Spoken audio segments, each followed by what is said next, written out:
దేశాన్ని కుదిపేసిన ఉగ్రకుట్రలో డాక్టర్ షాహీన్ కీలక పాత్ర పోషించినట్టుగా అధికారుల విచారణలో వెల్లడైంది. అంతేకాదు షాహీన్ డాక్టర్ సర్జన్గా ఉగ్రకుట్రలో మిగిలిన నిందితులు పిలిచేవారని తెలుస్తుంది. డిసెంబర్ 6వ తేదీన దేశవ్యాప్తంగా మొత్తం 6 నగరాల్లో విధ్వంసం రేపేందుకు ఫరీదాబాద్ మాడ్యూల్ సభ్యులు పక్కా ప్లాన్ వేసినట్టుగా విచారణలో వెల్లడైంది.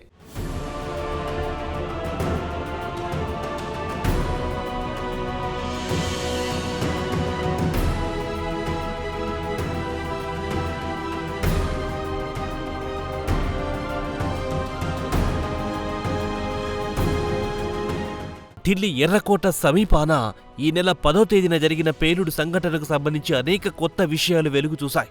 ఈ పేలుడు ఆపరేషన్లో డాక్టర్ షాహీన్ కీలక పాత్ర పోషించినట్టు తెలిసింది. అంతేకాదు ఉగ్రవాద నెట్వర్క్లో డాక్టర్ సర్జన్గా ఆమె పాపులర్ అయినట్లు ప్రాథమిక సాక్ష్యాధారాలు అందాయి. అలాగే D6 అనే పదం కూడా తాజాగా వెలుగులోకి వచ్చింది. మొత్తంగా దేశంలోని 6 నగరాల్లో పేలుళ్లు సృష్టించడానికి సదరు ఉగ్రవాద నెట్వర్క్ ఇప్పటికే పక్కా ప్రణాళికతో సిద్ధమైనట్టు తెలుస్తోంది.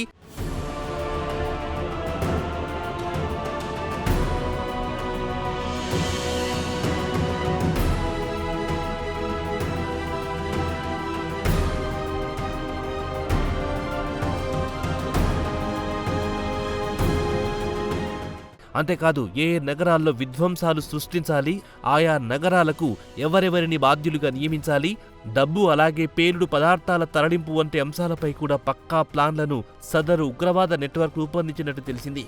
జమ్మూ కాశ్మీర్ అలాగే ఫరీదాబాద్లో అరెస్ట్ చేసిన ఉగ్ర కుట్ర నిందితుల విచారణ సందర్భంగా ఈ విషయాలు వెలుగు చూశాయి.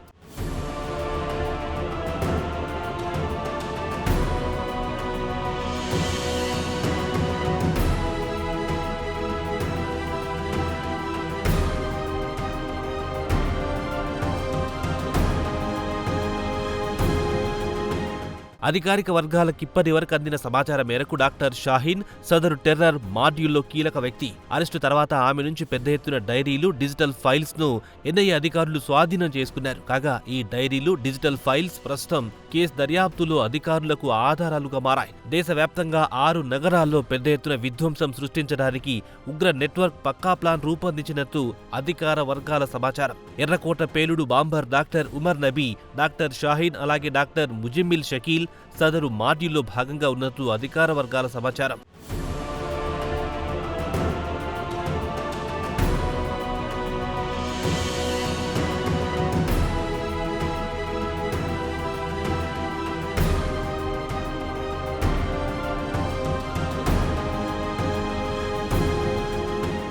అంతేకాదు ఈ ముగ్గురికి కరుడుగట్టిన ఉగ్రవాద సంస్థ జైషే మహమ్మద్తో సంబంధాలున్న సంగతి తెలిసింది. దీంతో కేసు విచారణలో భాగంగా డాక్టర్ షాహీన్ బ్యాంక్ ఖాతాలను అధికారులు ఆడిట్ చేస్తున్నారు. ఇందులో భాగంగా ఢిల్లీ, కాన్పూర్, లక్నో నగరాల్లో డాక్టర్ షాహీన్కు చెందిన 7 బ్యాంక్ ఖాతాలను అధికారులు పరిశీలిస్తున్నారు.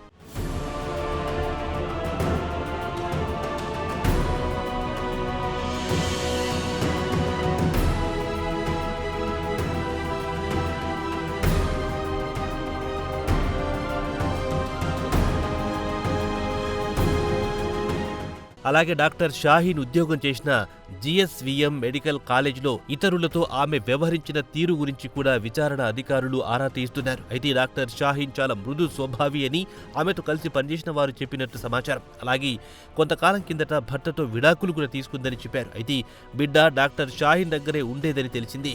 ఇంట్లో బిడ్డను చూసుకోవడానికి ఎవ్వరూ లేకపోవడంతో బిడ్డతోనే మెడికల్ కాలేజ్కి వచ్చేదని ఆమె కొలీగ్స్ తెలియజేశారు. కాగా 2013లో ఆమె అనూహ్యంగా ఉద్యోగం నుంచి వైదొలిగింది. లాంగ్ లీవ్ పెడుతున్నట్లు కొలీగ్స్ కు డాక్టర్ షాహీన్ చెప్పినట్టు సమాచారం. ఏడాది తర్వాత అంటే 2014లో తిరిగొస్తానని కొలీగ్స్ తో చెప్పినట్టు సమాచారం. అయితే ఆమె మళ్లీ తిరిగి రాలేదని పాత కొలీగ్స్ వెల్లడించారు. కాగా ఈ సందర్భంగా మెడికల్ కాలేజీ యాజమాన్యానికి ఆమె తప్పుడు చిరునామా ఇచ్చినట్టు ఆ తర్వాత కాలంలో అధికారులు గుర్తించారు. ఈ నేపథ్యంలో 2021లో డాక్టర్ షాహీన్ ను ఉద్యోగం నుంచి తొలగించినట్టు అధికారులు వెల్లడించారు.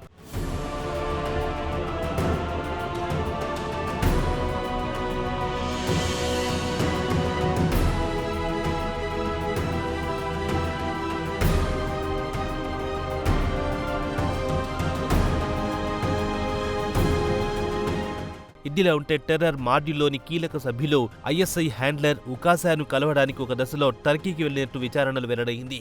ఫరీదాబాద్ మాడ్యూల్ సభ్యులకు ఉకాసాతో సంబంధాలున్నట్టు కూడా ఇదివరకే వెల్లడైంది. దాదాపు 2 వారాల పాటు వీరు టర్కీలో పర్యటించినట్లు తెలిసింది. ఉగ్ర కుట్ర ఎలా అమలు చేయాలి, అందుకు సంబంధించి నిధులు ఎలా పోగు చేసుకోవాలి, ఎవరెవరికి ఏ బాధ్యతలు అప్పగించాలి వంటి కీలక అంశాలను హ్యాండ్లర్ ఉకాసాతో ఉగ్ర కుట్ర సభ్యులు చర్చించినట్లు అధికారుల విచారణలో వెల్లడైంది.